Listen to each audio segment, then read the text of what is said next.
seat and we'll just chat about these really interesting and cool topical questions.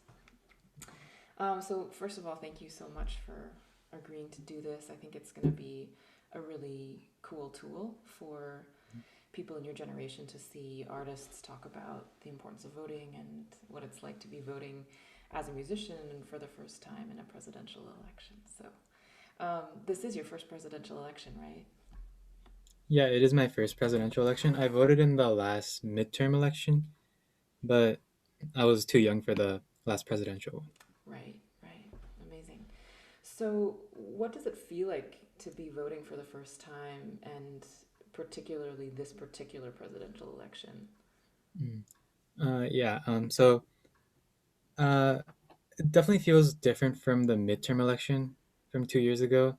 Feels it's been getting a lot more attention than the midterm election, of course, because it's the president that's running. And especially this time, I feel like a lot of people see it less as like politics and more as like more basic ideals, and people I think see this election as maybe more important than past like presidential elections. You're not a Tompkins County resident, so what's your plan ballot wise? Are you going to do absentee? Are you going to head home? What's the plan? Yeah, so I actually just received my absentee ballot like a few days ago, so Nice. that's how I'm going to be voting. I'll fill that out soon and send it in. Awesome. So, yeah, you'll do absentee by mail. Yeah. Grand. So, when you think about sort of the idea of the political process, and you've been a violinist most of your life, the political process as a musician, and thinking about how um, your right and your ability to vote and music and sort of the arts and how that has all sort of played a role in shaping your thoughts about the political process and how we go about our own civic responsibilities. Can you talk a little bit about that? Yeah. So I think there's a very big connection between like keeping your responsibilities and like keeping up to date. I think would be a good way to say it. Like practicing and keeping up to date with like what you're playing. The same way, like you gotta be aware of like what's happening in society and like politics. And I Oh, think that's like the first time voting, I think it also like reflects being more aware of my surroundings, and that also reflects like in music because like the Prokofiev that I'm playing right now, I got to be aware of like where I am in the music, where my partner is in the music.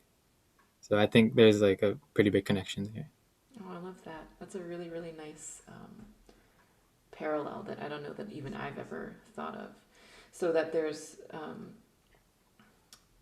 the awareness is sort of the linking factor. The you got to be on top of your responsibilities just in terms of practicing and growing as an artist, just as you're reading the newspaper and keeping on top of the latest articles that are coming out about what's going on. This idea of just for those who are watching this and might not know, Dario's working on um, the Prokofiev Duo Sonata. So it's a chamber music piece for two violins, and being able to respond, being able to be checked in, right, to the other person, to be empathetic, right, to be you sort of have this if if your partner takes a little bit of time here, you have to show empathy to like grab that moment and switch switch gears a little bit.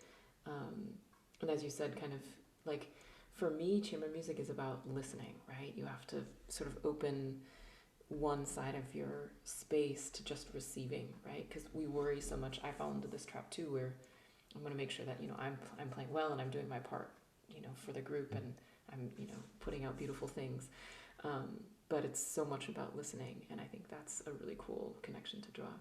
Yeah, I definitely agree with that. And like, I've always, I think, preferred solo music, and I've always like just there. I have to listen to the accompanist, but definitely I can compared to chamber music, just like listen to myself and think about myself more. But with chamber music, I definitely have to listen to others and adapt to them too. Yeah, nice. Um, so voting is about using your metaphorical voice, right, to affect change, to cast a choice that can affect you and the people around you in your community. Um, has music or your instrument, violin in this case, affected or changed you? Um, well, I definitely find that I find that it's easier for me to express myself through music compared to like oral or like written things. I find it sometimes hard to communicate in that manner, and I feel like my at an emotional level, I think music is a better platform for me to communicate with others. I love that. Really nice. Um, I guess we've kind of already talked about this with regard to chamber music being a vehicle for um, sort of collaboration and being mindful and listening to others. Thinking back to like even larger ensembles, you know, when you were in youth orchestra or um, larger groups at Cornell, um, how do you sort of see your voice as being part of a larger whole? So, you know, in an orchestra, you're one of maybe 25 or one of 75. In a chamber group, you're one of two, maybe one of four, one of five.